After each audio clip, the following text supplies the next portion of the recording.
Make our planet great again, comme Trump a répété pendant la campagne Make America great again, et comme il l'a répété aussi hier. Quel coup de la part du président de la République. Ah oui, un très joli coup, mais pas un coup improvisé, pas un coup sur le coup de 23h30, qu'est-ce qu'on peut faire en panique, on va à la télévision. Non, c'est pensé depuis plusieurs jours. Ça veut dire que dès l'issue du G7, Emmanuel Macron savait que c'était plié, qu'il n'y avait pas de doute, malgré les mines de Donald Trump à Taormina et malgré ses pseudo-réflexions. Ensuite, un coup de communication, oui, parler anglais, et puis ce slogan, Make our planet great again, qui est non seulement donné dans le discours, mais qui se transforme en visuel mis sur les réseaux sociaux, un visuel bleu et vert avec ce slogan. Donc ça devient le slogan des anti-Climexit.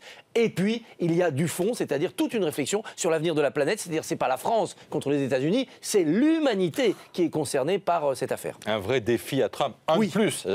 C'est la poignée de main qui continue, en quelque sorte. La poignée de main est vraiment devenue un bras de fer. Mais attention, il l'a bien précisé, le président français, le défi à Trump n'est en rien un défi aux Américains. Ouais. Or, on le voit, l'Amérique se disloque. Des villes, des entreprises, des États des États-Unis veulent appliquer, pour ce qui les concerne, l'accord de Paris. Donc la France, si j'ose dire, a des alliés là-bas. Le marquis de Lafayette est reparti. Christophe, si on est un peu cynique, on se dit que cette décision de Donald Trump, eh bien c'est bon pour l'Europe et c'est bon pour la France. Mais bien sûr, c'est bon pour l'Europe parce que l'Europe peut être à la pointe de l'économie de demain avec les Asiatiques contre une Amérique qui s'arrime à un XXe siècle industriel qui est aujourd'hui obsolète. Et dans cette Europe, Macron peut prendre le leadership parce qu'Angela Merkel gère Trump à l'ancienne, par le clash, par la froideur. Elle a pas le contact. Et puis Theresa May, elle, est en train de sortir de l'Europe et elle se retrouve encombrée par son lien avec les États-Unis. Oui, il y a une vraie chance de leadership français dans l'Europe et de leadership européen dans le monde. Mais encore faut-il se coordonner pour donner cette puissance-là. Le chantier européen doit être désormais l'urgence de Macron, y compris pour ses aspects géopolitiques.